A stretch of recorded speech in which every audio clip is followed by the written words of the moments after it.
We live in a time when pleasure is no longer a fleeting, accidental experience. It is engineered, manufactured, and sold to us in infinite variations. From the dopamine rush of social media likes to the instant gratification of food delivery, from the escapism of endless streaming shows to the seductive promises of material success, pleasure has become a commodity that saturates every corner of our lives. And yet, despite its abundance, we are not fulfilled. In fact, many of us feel emptier than ever. Why is that? Why does the pursuit of pleasure, which seems to promise joy and satisfaction, so often leave us hollow and restless? Dostoevsky, one of humanity's greatest thinkers on the human condition, offers us timeless insights into this paradox.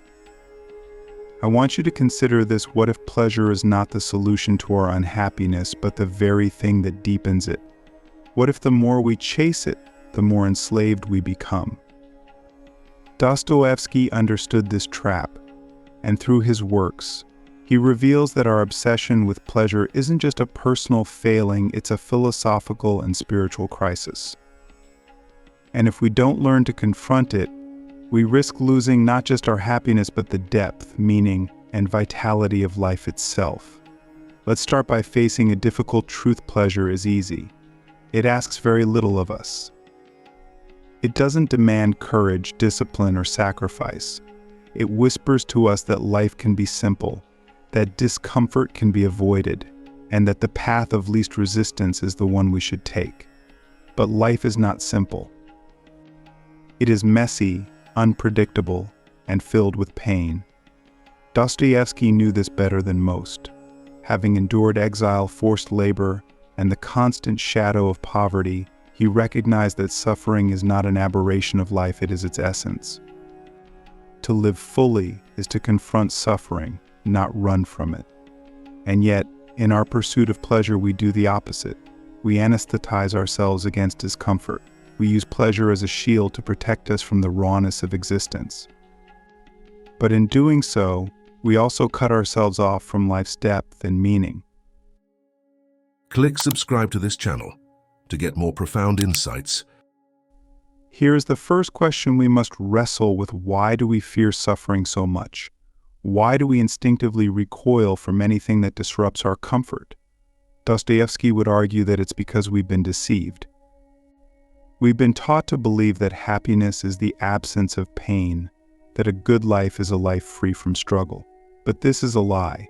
True happiness, true meaning, can only emerge when we confront and embrace suffering. Pleasure, on the other hand, distracts us from this confrontation. It lulls us into complacency, numbing our awareness of life's deeper truths. Think about your own life. How often do you turn to pleasure as a way to escape? When you're stressed, do you scroll endlessly on your phone? When you're lonely, do you binge watch shows to fill the silence? When you're unhappy, do you seek comfort in food, drink, or shopping? These behaviors feel harmless, even natural. But Dostoevsky would warn us that they are anything but. He would ask us to look closer and see that behind these habits is a kind of despair.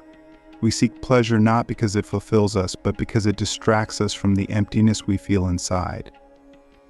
And the more we rely on it, the emptier we become. This is the trap of pleasure. It promises us relief from our pain, but in reality, it deepens it. It creates a cycle of dependency in which each hit of pleasure leaves us craving more.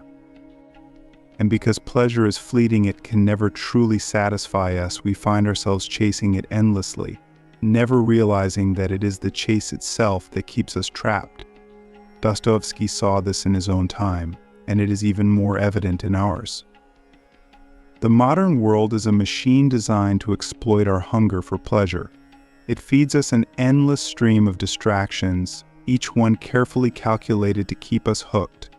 And the more we consume, the more disconnected we become from ourselves, from others, and from the deeper meaning of life.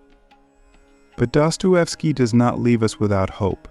He believed that the way out of the trap of pleasure begins with a radical shift in how we see ourselves and the world. He challenges us to stop running from suffering and instead see it as a gateway to transformation. For Dostoevsky, suffering is not an obstacle to happiness, but its precondition. It is through suffering that we are stripped of our illusions and forced to confront the truth of who we are. It is through suffering that we develop compassion, wisdom, and strength. And it is through suffering that we discover the deeper joys of life, the kind that cannot be bought or manufactured. But how does one embrace suffering without being consumed by it? And how do we resist the seductive pull of pleasure in a world that constantly tempts us with it? This requires something that Dostoevsky saw as the rarest and most difficult of virtues: humility. To escape the trap of pleasure, we must first acknowledge that we are trapped.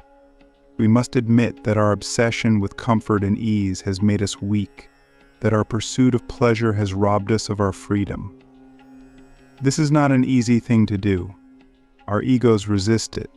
We tell ourselves that we are in control, that we can indulge in pleasure without being enslaved by it.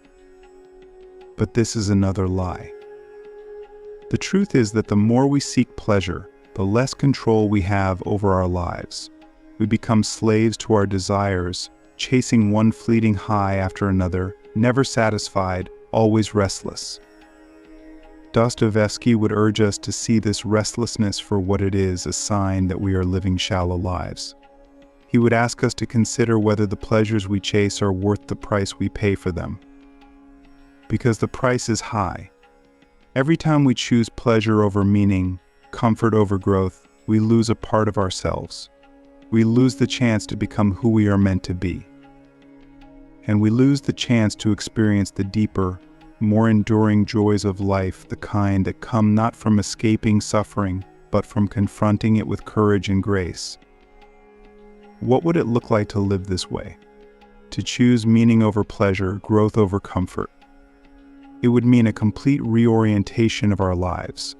It would mean rejecting the easy path and embracing the hard one.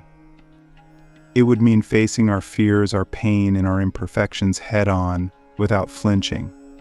And it would mean finding joy not in the fleeting highs of pleasure, but in the quiet, steady fulfillment that comes from living authentically and courageously. But this is not something we can achieve overnight. It requires patience, discipline, and a willingness to fail and try again. It requires us to let go of our illusions and face the truth of who we are. And it requires us to cultivate a deep sense of gratitude for the life we have, even with all its flaws and challenges. Because in the end, it is not pleasure that makes life worth living. It is the connections we form, the struggles we overcome, and the meaning we create. And these things cannot be bought or manufactured. They can only be earned. So I ask you, are you ready to escape the trap of pleasure? Are you ready to stop running from suffering and start embracing it as a path to transformation? Are you ready to live a life of depth, meaning, and authenticity, even if it means giving up the comfort and ease you've grown accustomed to? These are not easy questions to answer, but they are the questions that Dostoevsky would want us to ask, because he knew that the greatest tragedy of life is not suffering, it is wasting our lives in the pursuit of pleasures that can never truly satisfy us. And the greatest triumph is not escaping suffering, but using it to become the fullest, truest version of ourselves. If we are to understand the depth of Dostoevsky's insight on the trap of pleasure, we must first confront a brutal reality: pleasure is not neutral. It is not a harmless indulgence or a benign part of life. Pleasure is a force, and like all forces, it shapes us. The more we pursue it, the more power it gains over us. It molds our desires, rewires our habits, and trains us to think of life as something to be consumed rather than something to be lived. But what does that cost us? And why do we so often defend this pursuit even as it betrays us? Dostoevsky repeatedly returns to this question in his novels, and his answer is as unsettling as it is profound. Pleasure, he suggests, is not just an enemy of meaning, it is an enemy of freedom. Every time we surrender to pleasure, we become less free. We become creatures of habit, driven not by our will, but by our cravings. We lose the ability to act with intention, to choose the harder but more meaningful path. Instead, we are dragged along by the currents of desire, floating wherever they take us, unaware that we are no longer steering our own lives. Have you ever stopped to wonder how much of your life is truly yours? How many of your decisions are made consciously, with clarity and purpose? And how many are dictated by impulse, by the fleeting promise of pleasure? Think about how much time you spend chasing comfort, avoiding discomfort, or distracting yourself from the weight of existence. How often do you reach for your phone not because you need it, but because you're afraid to sit with your own thoughts? How often do you numb yourself with food, entertainment, or fantasies because facing reality feels too unbearable? Dostoevsky would tell us that this is not living. It is avoidance, and avoidance is the death of freedom. The trap is insidious because pleasure feels like freedom. When you take a bite of that dessert, when you binge watch that show, when you indulge in that relationship that you know isn't good for you, it feels like a choice. But is it? Or are you simply following the path of least resistance? True freedom is not the ability to indulge your every desire, it is the ability to rise above them, to act in alignment with your highest values, even when it is difficult. And pleasure, when left unchecked, robs us of this ability. It makes us weak. It makes us slaves. Dostoevsky's characters often fall prey to this kind of slavery. Take the underground man, for instance, from Notes from Underground. He is a man who has become so consumed by his own impulses and desires that he is paralyzed by them. He cannot act, cannot connect, cannot live. He is trapped in a cycle of self-loathing and indulgence, constantly seeking pleasure yet despising himself for it. His life is a warning: the more you live for pleasure, the less you will live at all. But the cost of living for pleasure goes beyond the personal. It also affects our relationships, our communities, and our society as a whole. When we prioritize comfort and ease above all else, we lose the ability to connect with others in meaningful ways. We reduce relationships to transactions, seeking what we can get from others rather than what we can give. Compassion, sacrifice, and commitment, all the qualities that make relationships rich and fulfilling, require effort, patience, and discomfort. And when we are addicted to pleasure, we are unwilling to endure these things. We become isolated, lonely, and disconnected, even as we chase connection through shallow means. Think about the relationships in your life. How many of them are built on true intimacy, on a willingness to be vulnerable, to give without expecting anything in return? And how many are built on convenience, on the mutual exchange of pleasure and comfort? Dostoevsky would challenge us to look deeply at the ways we use others to avoid our own pain, to ask whether our pursuit of pleasure is robbing us of the deeper forms of love and connection that make life meaningful. But the problem goes even deeper. Pleasure, by its very nature, is insatiable. It always wants more. A moment of indulgence may satisfy you for a time, but soon you will feel the pull again. And the more you feed it, the stronger it becomes. This is the trap of addiction, and it applies not just to substances but to all forms of pleasure. Social media, shopping, food, attention, even the rush of achieving a goal, these things can all become addictive when we rely on them to fill the void within us. Dostoevsky understood this long before the modern world gave us endless ways to indulge. In The Gambler, he explores the destructive power of addiction through the story of Alexei Ivanovich, a man consumed by his obsession with gambling. Alexei gambles not just for the money, but for the thrill, the rush, the fleeting sense of power it gives him. And yet, the more he chases it, the more it destroys him. He loses his freedom, his dignity, his very sense of self. This, Dostoevsky shows us, is the ultimate cost of living for pleasure. It consumes us. It devours everything that makes life worth living, leaving us empty, desperate, and enslaved. So what is the alternative? How do we break free from this cycle? Dostoevsky's answer is not an easy one, but it is profound. To escape the trap of pleasure, we must shift our focus from what we want to what we need. And what we need, above all else, is meaning. Meaning is the antidote to the emptiness that drives us to seek pleasure. It is what gives our lives depth, purpose, and direction. But meaning is not something we can buy or consume. It is not something that comes easily or quickly. Meaning must be earned. It must be built through struggle, effort, and sacrifice. Dostoevsky believed that meaning is found not in the avoidance of suffering, but in the embrace of it. Suffering, he argued, is not the enemy of happiness, it is the crucible in which happiness is forged. It strips away our illusions, forces us to confront our limitations, and reveals what truly matters. Without suffering, there can be no growth, no transformation, no wisdom. But suffering alone is not enough. To find meaning in our suffering, we must face it with courage, humility, and a willingness to learn. This is where so many of us go wrong. When we encounter pain, we instinctively try to escape it. We numb ourselves with distractions, we blame others, or we sink into despair. But Dostoevsky would urge us to do the opposite. He would challenge us to see suffering as an opportunity, a chance to grow, to deepen, to become more fully alive. This is not an easy path. It requires us to confront our pain head-on, to sit with it, to let it transform us. It requires us to let go of our illusions, our desires, and our need for control. And it requires us to cultivate a sense of gratitude, even in the midst of hardship. Because in the end, it is not the absence of suffering that makes life meaningful, it is the way we respond to it. So ask yourself, what are you living for? Are you living for pleasure, for comfort, for the fleeting highs that distract you from the emptiness inside?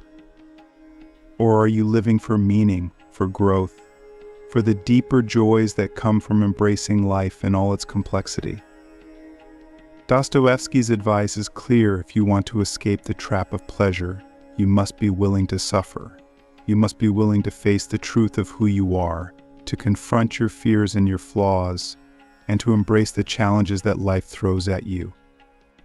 This is not an easy path, but it is the only path to freedom, to fulfillment, and to true joy. Do you see the cost of living for pleasure now? Are you prepared to reject it? Let me know if you're ready for the final part. If we are to break free from the trap of pleasure, we must first understand its deepest hold over you as pleasure.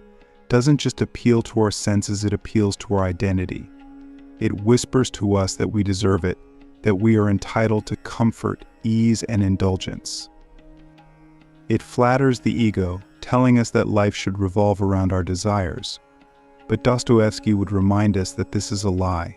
Life does not exist to serve us. Life is not a stage where we are the central character. The more we believe that we are entitled to perpetual pleasure, the more we set ourselves up for suffering. Think about this: when something doesn't go your way, how do you respond? Do you feel anger, frustration, even despair? And why? Is it because life has genuinely wronged you, or is it because life has failed to meet your expectations? This is where pleasure and suffering intersect in the most profound way. Much of our suffering does not come from life itself, but from our resistance to it. We suffer because we expect life to be easy, pleasurable, and free of pain. And when it isn't, we feel betrayed.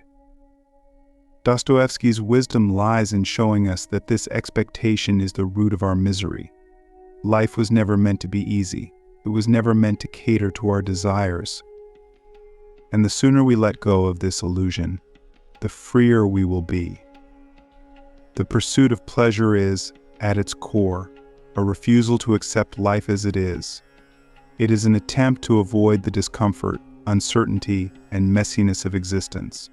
But in avoiding these things, we also avoid life's depth, its beauty, and its meaning. So here is the hard truth: to escape the trap of pleasure, we must let go of the idea that life owes us anything. We must let go of our entitlement, our sense of self-importance, and our belief that we can control the world to suit our desires. This is not a call to despair, it is a call to humility. It is an invitation to stop fighting against the current of life and start flowing with it.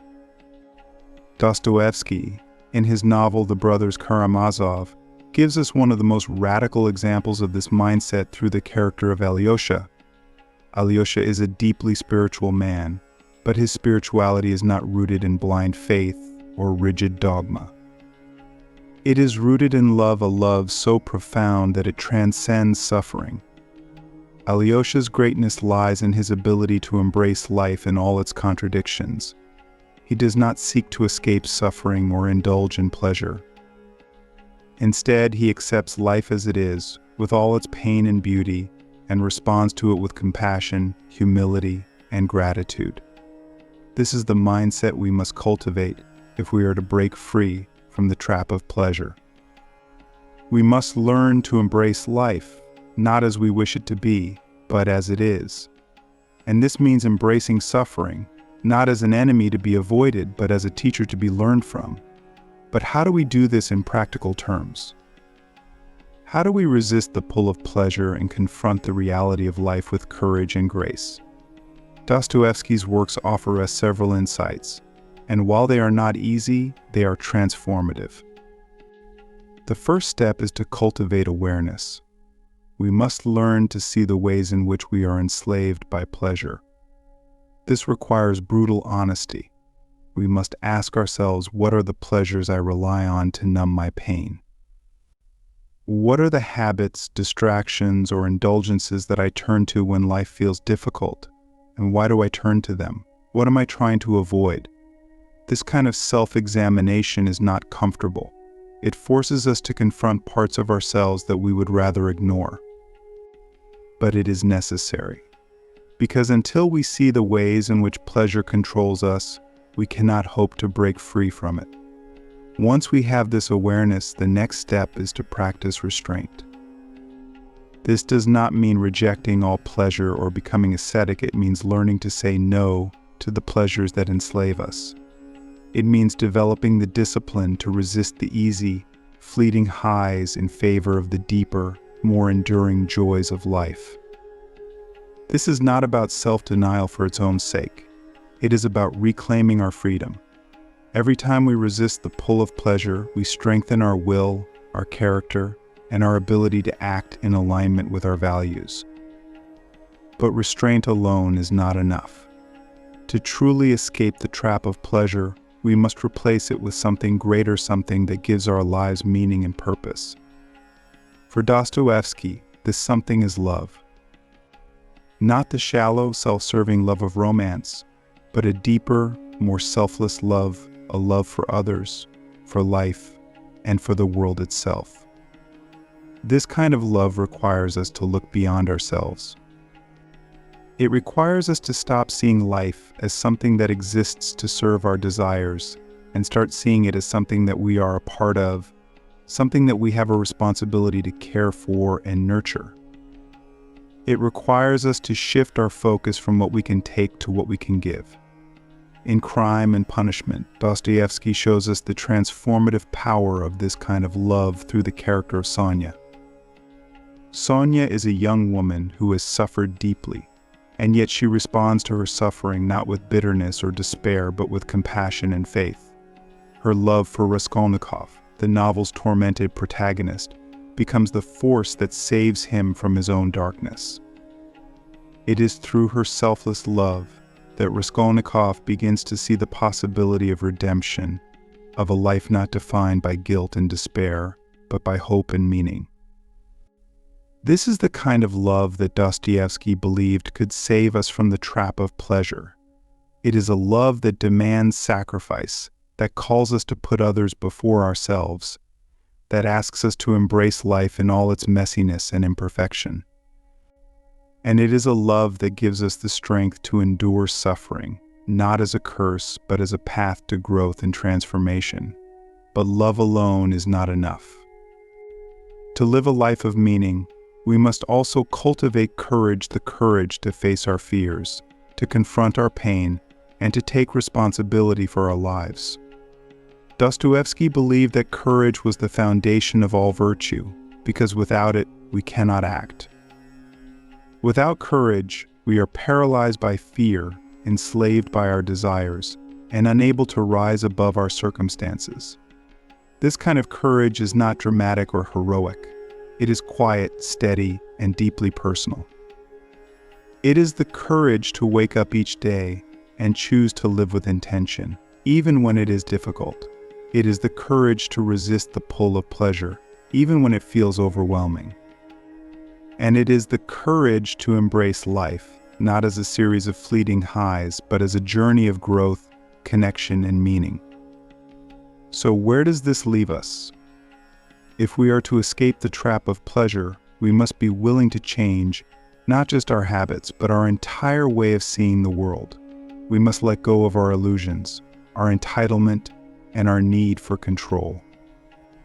We must embrace suffering, not as an enemy but as a teacher. We must cultivate love, not as a feeling but as a way of being. And we must find the courage to live, not for pleasure, but for meaning. This is not an easy path. It is not a path that offers quick fixes or instant gratification, but it is the only path that leads to true freedom, true fulfillment, and true joy. The question is, are you willing to take it?